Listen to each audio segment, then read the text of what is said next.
So welcome and good morning to all the students present in this video lecture. Today we are going to start our second chapter, that is pressure and head in the fluid mechanics and hydraulic machines. So students, as the name itself, it is important, the pressure and head. So we have to discuss the topic, that is pressure. So in this lecture we are going to define the pressure. We already have discussed some of the basic things regarding with the pressure. Pressure is the force applied perpendicular to the surface of an object per unit area for which the force is distributed. That is called as a pressure. Or in simple word, we can say, suppose I have one tank and I'm taking any liquids in this tank. So this liquid is generating the pressure on all the surfaces, like this is a surface and the bottom surface and the side surfaces. So it exerted the certain amount of forces on this surface which is acting perpendicular to this restriction area. So pressure is defined as the force per unit area. And here the area we need to consider, that is very important, that is the perpendicular. So here the three words is important: force, perpendicular, and the unit area. We know the units of force is a newton, and the area we measure often in the meter square. So this is the one unit of pressure, that is newton per meter square. And there are so many various units are used to express the pressure. In this slide I just want to define the pressure and the unit, that is a basic unit, that 1 newton per meter square. Now in the next I'm going to uh, write the various units of pressures that we have come across in the subjects. Means you have to remember the all the units of this pressure. So first unit that is very famous, that is newton per meter square, that we know. The second units in the mks system, that the kgf divided by the meter square, or or the kgf divided by centimeter square. What is the meaning of this kgf? Kgf means kg force. That's why it is indicated by kgf upon meter square, or kgf upon centimeter square. In the SI units, all of you know about the dimension systems, that is CGS, MKS, and SI. So in SI, the famous is the Newton per meter square, or 1 Newton per millimeter square. But we generally come across that is a unit that is called as a Pascal.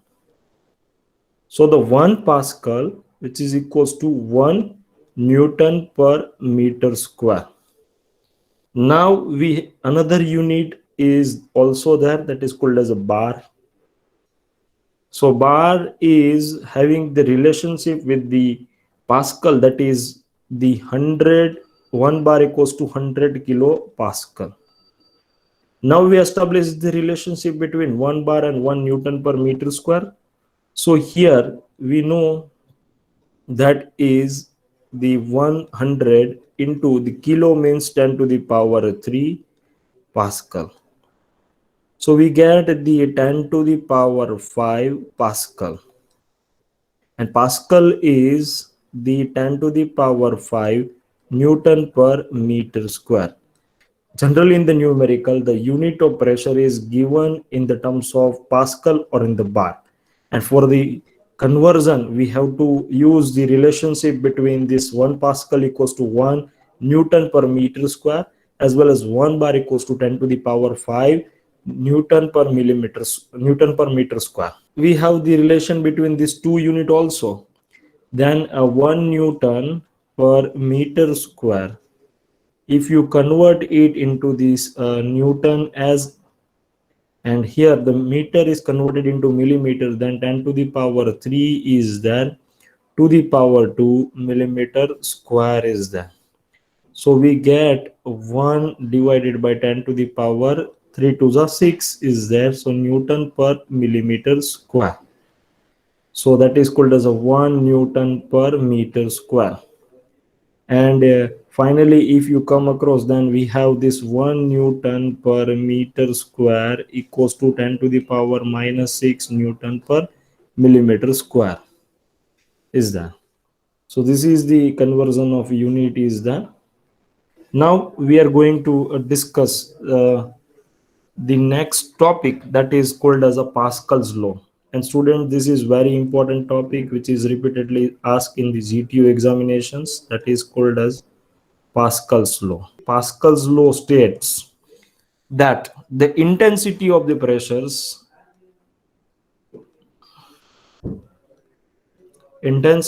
pressure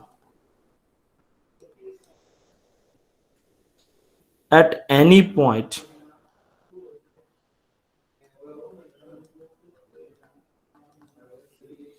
in the liquid at rest condition is same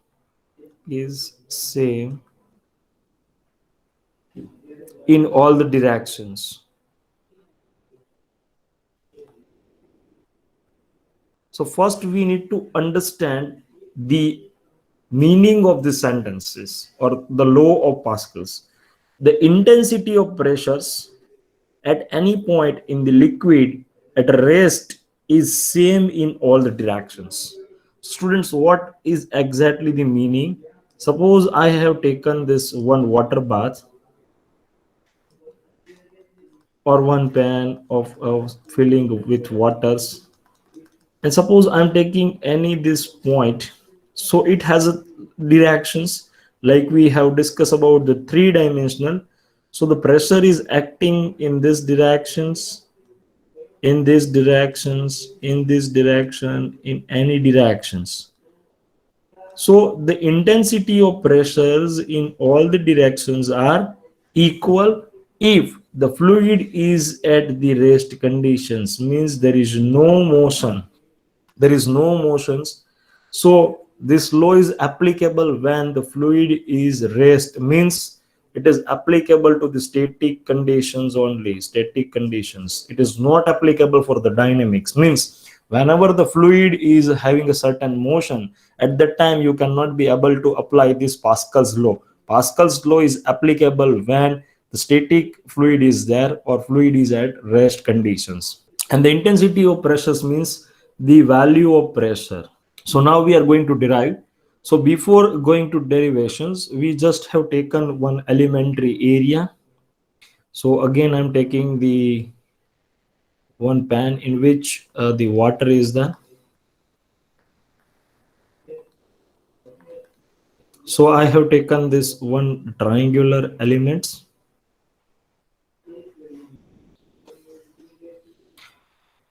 So this triangle, I'm giving the name, that is the A point. Here it is the B point. Then here it is a C point. Let's say the dimensions, I enlarge this figure over here, the triangle. So this is the A, here it is B, and this is the C. This is my 90 degree. I'm considering this angle theta. So this angle is becomes the 90 minus theta. This side, which is a parallel to the x-axis, I'm giving the name, that is a dx. Parallel to this y, I'm giving the name dy. And this is the length, I consider this BC length, I consider as a ds, that is a surface length. And the dimension perpendicular to this paper, means this is a two-dimensional or the two-dimensional figure or the two axis we have considered. The perpendicular to the A means in the depth of this paper, so we consider this z axis is a 1. Like suppose this is actually it is this kind of triangle is there. For just idea, I will discuss this. So it is this kind of, so this side is a dx, this is the dy, and this length is ds. This length, particularly this length or this length, that is called as a dz, and that is I'm considering as a 1. And I'm viewing this object from this direction, that is x direction, and that's why this figure is looks like in the two-dimensional. From the x view, there is dx and dy and ds. The perpendicular directions I'm considering as a unit. So suppose I want to calculate the cross-sectional area of this, then this length is 1 and this length is dy. So area of this hatching line area, the hatching line plane, is dy into 1. Suppose I want to consider this another area, then it becomes a dz is 1 and ds is there, so ds into 1. So here the concept is, whenever you are going to consider the perpendicular area, you have the dz value is 1. We are going to start derivation. Here the pressures exerted on the AB phase, that is in this phase, I'm taking as a px because it is in x directions. Here it is parallel to this y direction and perpendicular to x. That's why I'm called as a py. And the pressures acting over here on these S surfaces, that is at P, that is called as PZ, and which makes an angle with this normal. I'm plotting the normal to the surfaces, and this angle is of theta because this angle is theta. We also know that the force pressure is equals to the force per unit area or area. I'm going to use the Fx for the force as well, and for the pressure I'm using the Px. So there is no confusion in this. So now with these nomenclatures, I'm going to start the derivations. Px is a pressure and Fx is the force acting in x directions.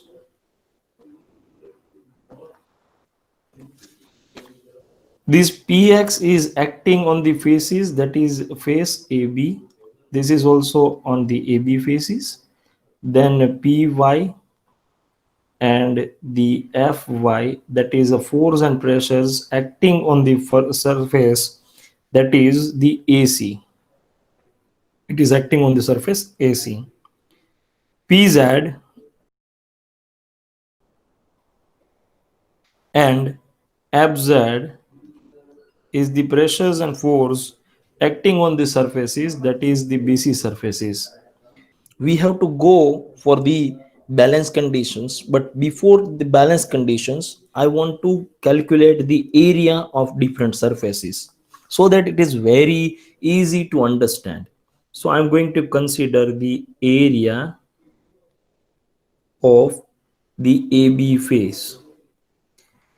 કોઈ કહી શકશે કેટલું થશે AB face area?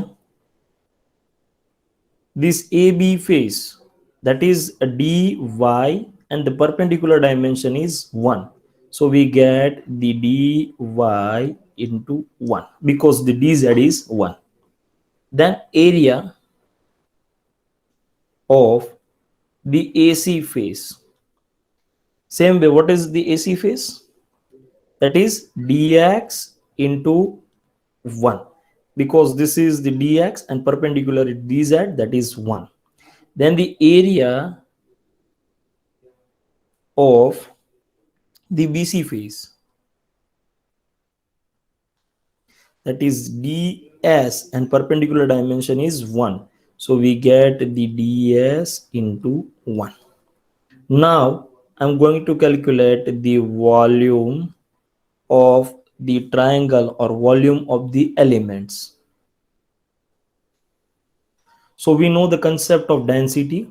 The density equals to mass divided by volume. So from that we can able to calculate that mass equals to density into the volume. And the volume of the element is, what is volume? Area multiplied by the height or the width or the depth. It is 1/2 base into height. So what is a base? Base is dx and height is dy. So we get the volume equals to area into length. So area is 1/2 base into height. So base is dx and the height is dy and the perpendicular dimension is 1. So we get this 1/2 dx into dy. Clear? Now we are going to calculate the weight. So weight W equals to mg and m equals to rho into v. So we get the rho vg and v is already we have calculated. So finally we get the W and W equals to the rho into 1/2 dx dy into 1 into the g. So finally we get 1/2 rho dx dy into g.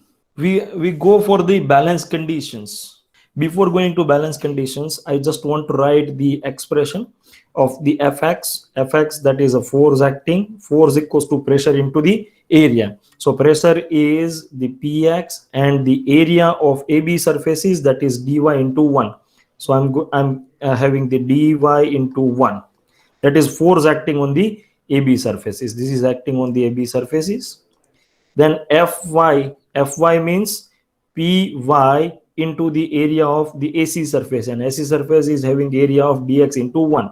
So we get the py into dx into 1. That is acting on the AC surfaces.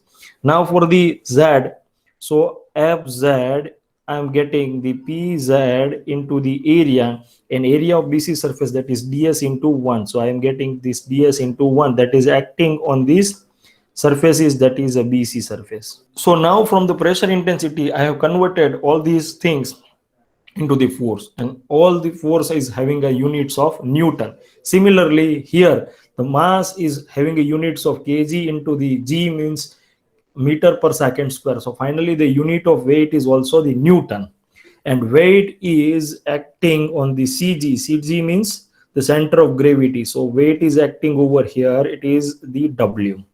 Now I'm going to plot the free body diagram along with this force which is acting on this elementary area. W, which is acting on the CG, which is in downward directions. This is W. Here the force is acting, that is the Fx. Here the force is acting perpendicular directions in the upward direction, that is the Fy.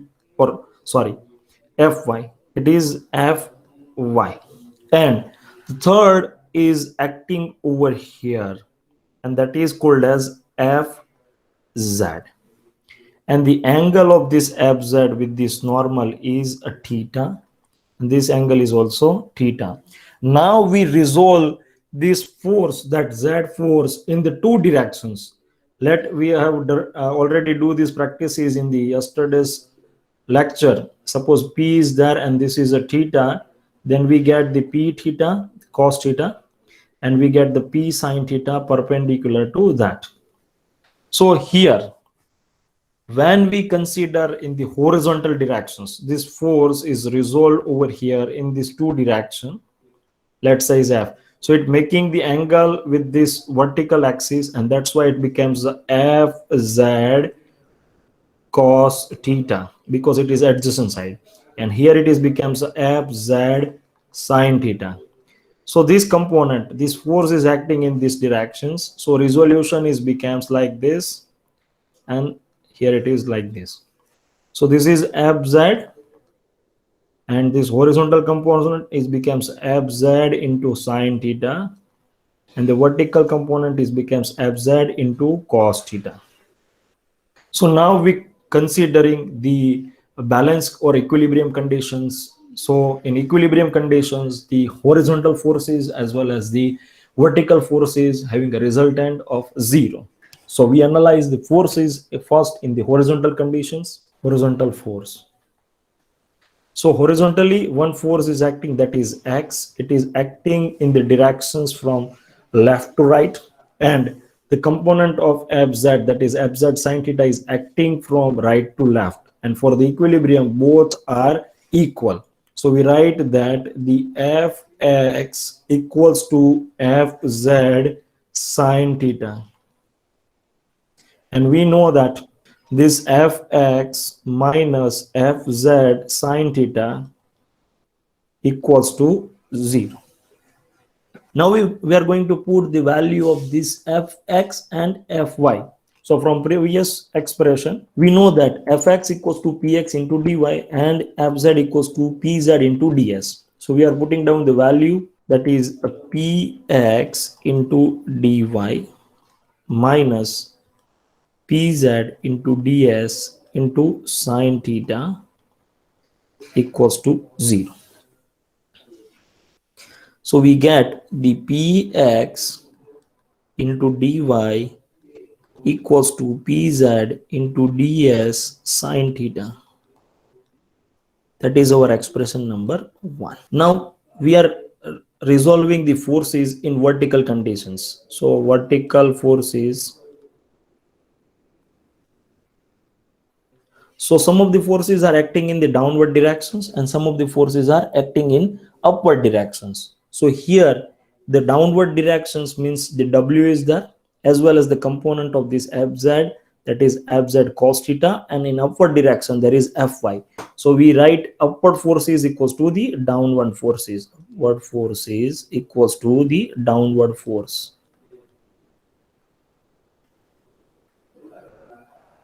So the upward force is only the Fy. So we will write it down, Fy equals to the downward force W plus Fz into cos theta. Now again we put down the value. So Fy, we already know that what is the value of Fy? That is a Py into dx. We have already calculated this value of W, that is the 1 by 2 rho dx dy into g, plus this fz means pz into ds into cos theta. So from this expression we again make the subject like this, the py dx minus pz ds sine theta equals to 1 by 2 rho g dx dy. We call this as expression 2.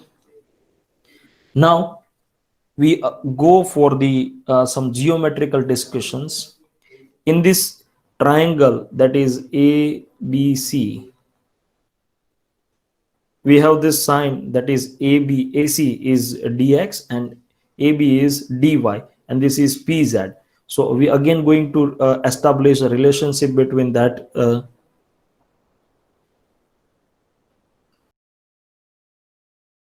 This is a ds, which makes an angle theta. This is our dx and this is our dy. So we know that the AB, like this is AB and this is C. So AB is the adjacent side of this BC and AB is the opposite side of this angle. So the AB equals to it becomes a ds into sine theta, and we know that the AC equals to the ds into cos theta because it is adjacent side, and AB having a value of dy and AC having a value of dx. So we know that dy equals to ds into sine. So here we have ds into sine theta, so we can write it as dy, and here it is ds cos theta, we can write as a dx. So here we have ds into sine theta, so we will put it down the value of this two expression over here. So we get the px dy equals to the pz ds sine theta is having a value of dy, And here the py dx minus pz, the ds sine theta is having a value of dy. Sorry, we have here it is a cos theta. Here it is cos theta, so we have to write the cos theta. So ds cos theta is having a value of dx. So here it is a dx, which is equals to 1 by 2 the rho g dx dy. We have this dy is cancel it out, so we get the px equals to pz. That is our first expression. Here students, the value of this dx and dy is very small, so the multiplications of dx and dy is very small, so we are neglecting this term, and this term is equal to the 0. So what we get, the py dx minus pz dx equals to 0. I carry out this term over here, so we get the py dx equals to pz into dx. So this dx is cancel it out, we get py equals to pz. So our final two expression is there, px equals to pz, py equals to pz. So we can write that from these two, px equals to py equals to pz. And what is px, py, pz? Px, py, pz is the pressure intensity in the directions of x, y, and z. Similarly, we can derive the value of pressure in any directions on these rest conditions of elements is having a same intensity. So that is the proof of the Pascal's law. We have started with this. Intensity of pressure at any point in the liquid in the rest condition is same in all the directions, and here we consider the three direction, and we derive that the intensity of pressures is equal in all the directions. What is the use of this Pascal's law? So Pascal's law is very useful for solving the various problems of the fluid mechanics for the static conditions. So here I have taken one. The Pascal's law give us the mechanisms to do the great deal of the work with hydraulics. The drawing on the left show we can lift the large amount of weight with a small amount of effort. We can lift the 100 pound by applying just 10 pound of forces to the pistons measuring in 1 square inch. So students, here this is very important. It is applications of Pascal's law.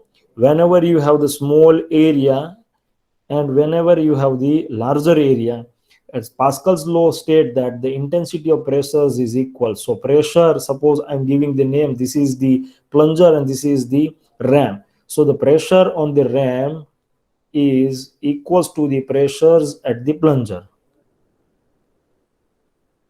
So pressure equals to force per area. So this is the remains a constant for the different conditions, and with the small effort we can lift the larger amount of the forces or the weight. So this is the use of Pascal's law. Now here the next topic is the hydrostatic law. This is called as a hydrostatic law, or we can write that the variations of the pressures in the fluid at rest conditions. So I'm going to derive these expressions of the variations in the pressure. So I'm considering one elementary area. I'm considering the fluid at steady conditions, and I'm having this, suppose, a cylindrical area.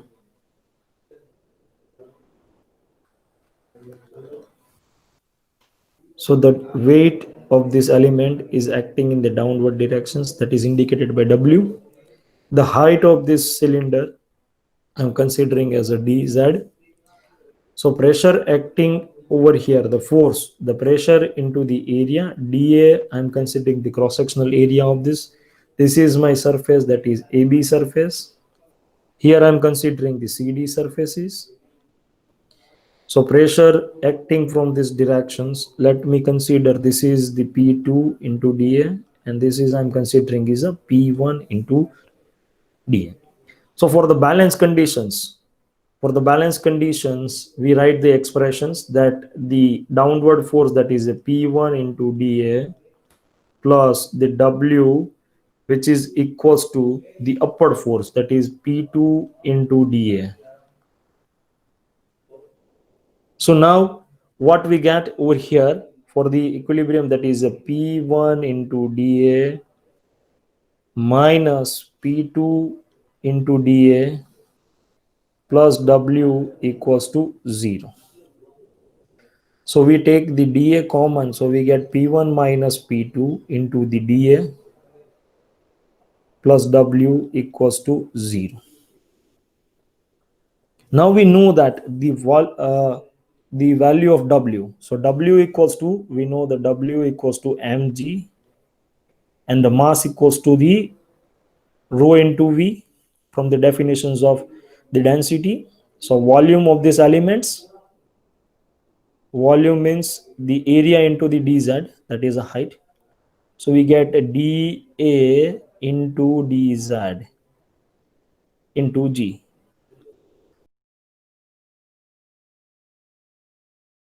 So we will put it down the value over here. So P1 minus P2 into dA, we have this rho into dA into dz into g equals to 0. So dA is cancel it out. We can write that P1 minus P2 equals to the rho g into dz. This is minus sign, so we take the minus sign over here, so it becomes a P2 minus P1 equals to rho g into dz. So we finally we get P2 minus P1 upon dz equals to rho g, or we can write that del P by del Z equals to rho times g. So what is the expression is that it shows, or we can write as a P2 minus P1 equals to rho g into dz. So what is the meaning of this expression? The pressure variation in the static fluid as per the height is P2 minus P1 equals to rho g into dz. So in other terms, we can write that delta P, or the pressure variations for the height of this dz, is the rho g into h. So this is very important expression and we need to remember it, and that is called as a hydrostatic law. Whenever we are going to measure the pressures variation in the static fluids under the certain height, we need to apply the law, that is hydrostatic pressure law.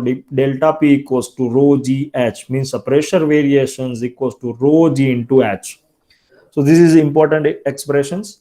Now the next topic is very important topic, that is the pressures and head. The atmospheric pressures means the pressure exerted by the air, that is called as a atmospheric pressures. And now the question is arises how to measure these atmospheric pressures. So atmospheric pressures is measured at a sea level at a 15 degrees centigrade temperature at a sea level, at a mean sea level, and that value is fixed.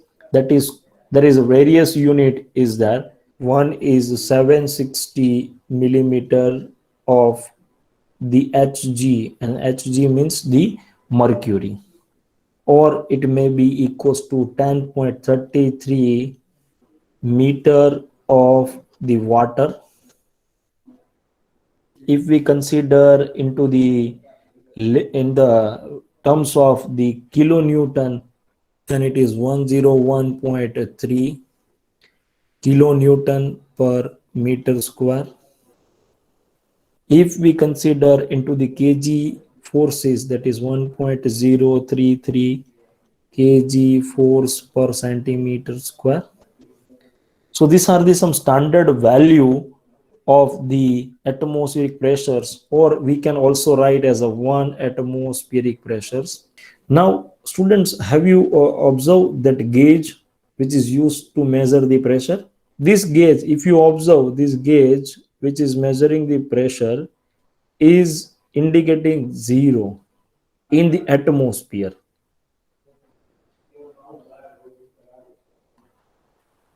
In the atmosphere, but we know that in the atmosphere itself the pressures of air is there. but although it shows a zero reading. If the gauge is in atmosphere, then the atmospheric pressure is also exerted on the gauge, and gauge must have to shown this 1.033 kg force per centimeter square or 760 mm of Hg, but it shows a zero. Gauge is show the zero reading. Instead of that, the actual pressure is 760 mm or 1 atmospheric pressure is there. So students, here we have the certain considerations is there. So this figure is very important. This line is show the atmospheric pressures. Actually, it is 1.01325 bar, 1.01325 bar, or we can write this is 760 mm of Hg. At this line, the gauge pressure is a zero. Means the pressure measurement by the gauge is start from this, but actually this is not a zero pressure line. Zero pressure line is this, because this pressure is the atmospheric pressure, which is having a value of 760 mm of Hg or 1.01325 bar. But gauge is gauge is taken zero at this line, that is the atmospheric pressures. So for gauge, this line is a zero line, and for the absolute value, this line is a zero line. So suppose gauge is measuring a 3 bar. So gauge measuring from this line, but the absolute pressure is not considered, or we cannot measure the absolute pressure using the gauge. Gauge is measuring the gauge pressure and considering the zero at atmospheric level. So if you want to find it out, suppose this A line is indicating the 3 bar, so the absolute pressure of this A will becomes the P gauge, which is measured by the gauge, and we need to add the atmospheric pressures, because the gauge is start measurement of pressures from the atmospheric pressure line. So we get the gauge pressures 3 bar, but the absolute pressure at point A is 3 plus 1.01325 bar. So finally we get a 4.01325 bar. That is the value of absolute pressures at the point A. Now, if the pressure at any particular point which is below than the atmospheric line, it is called as a vacuum pressures. Vacuum means the pressure of air does not exert it, or we can, in general word, we can say that vacuum pressure means the pressure below than the atmospheric pressure line. So again, the gauge is measured from this line. So gauge is measuring from this. Suppose this is the fall which happens, that is, suppose I'm saying a 30 millimeter of Hg. So what is the absolute pressure over here at the point B with the reference to this line? So 0 to this atmospheric line is having the 760 mm of Hg, and we go in the below directions or the downward directions by 30 millimeter. So at a point B, the absolute pressure is the 760 minus 30 millimeter. So we can write that the atmospheric pressures minus gauge pressure. So finally we get the two different expressions to measurement of an absolute pressure and gauge pressure. So for the positive pressures or the pressure above the atmospheric line, we have the formula that absolute pressures equals to the gauge or the atmospheric pressures plus the gauge pressure. And for the absolute pressure below than the atmospheric pressure, that is a vacuum, we have this P atmosphere minus P gauge pressure. So this is the two important expression, you need to remember it. So let's we move towards the numerical. Before numerical, we just discuss about the hydrostatic paradox.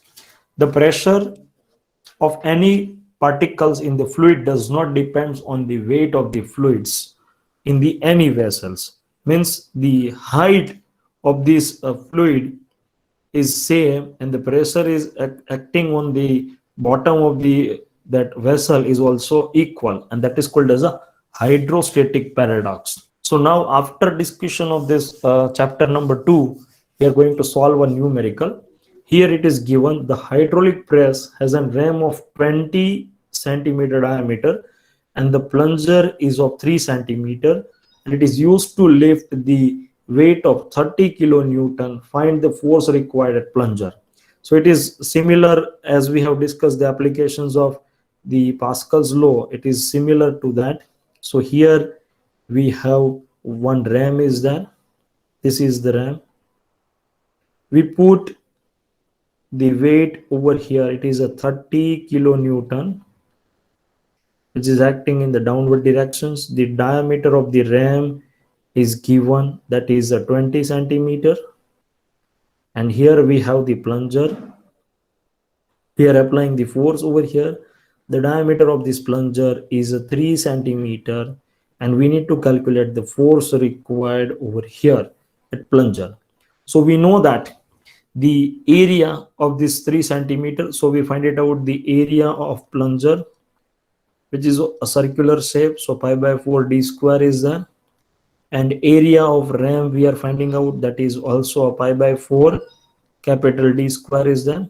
So here we have pi by 4 into the d square means 3 centimeter, so 10 to the power minus 2 whole to the power 2.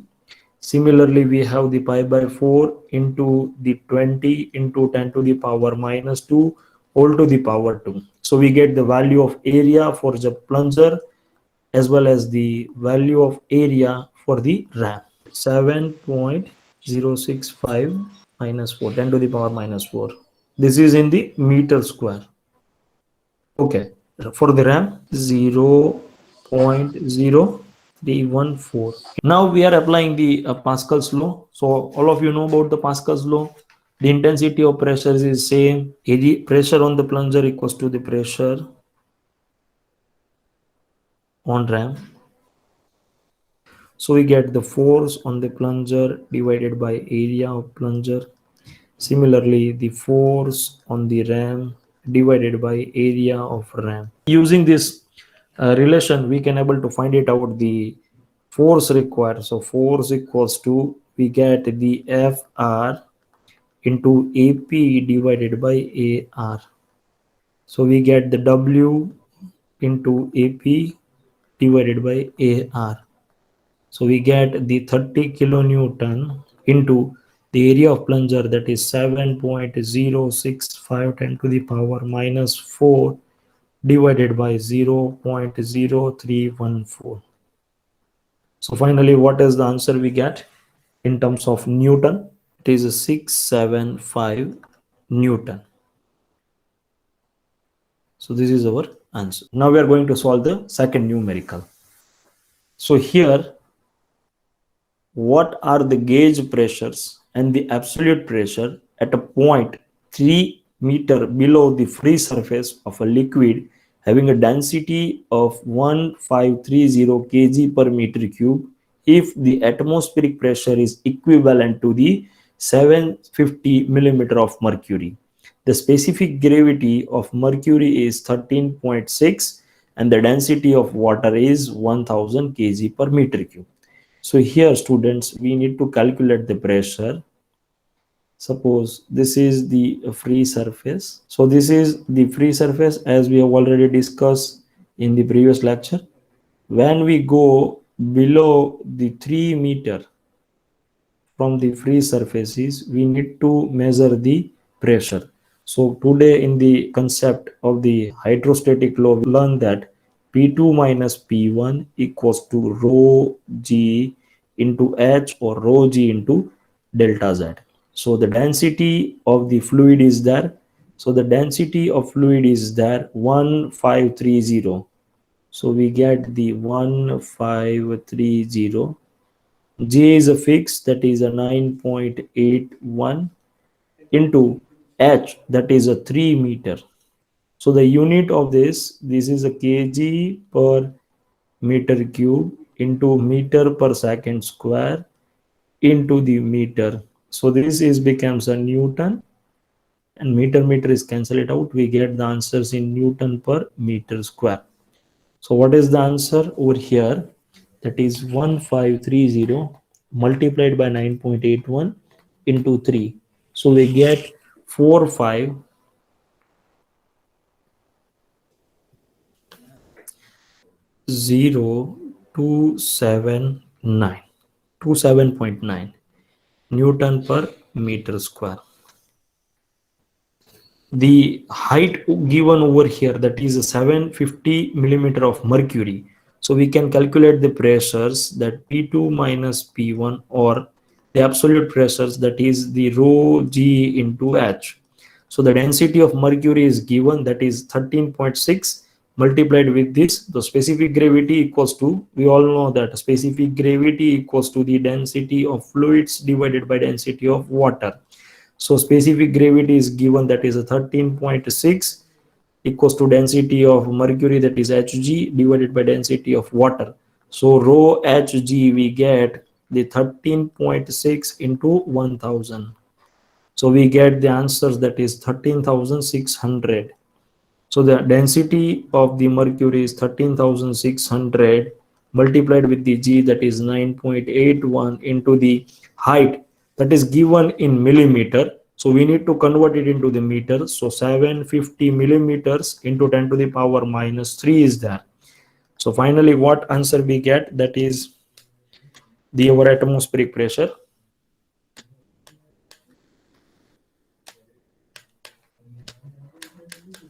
So we get the answers, that is 100,062 Newton per meter square. Now this is the pressure we measure, that is called as a gauge pressure, and this is the atmospheric pressures. So the absolute pressure equals to the atmospheric pressures plus the gauge pressure. So the addition of these two we get as a absolute pressures, that 100,062 plus 45027.9. So that is our answer, final answer. So it is equals to 145,089 Newton per meter square. So this is our final answers. So thank you for attending this lecture. Thank you.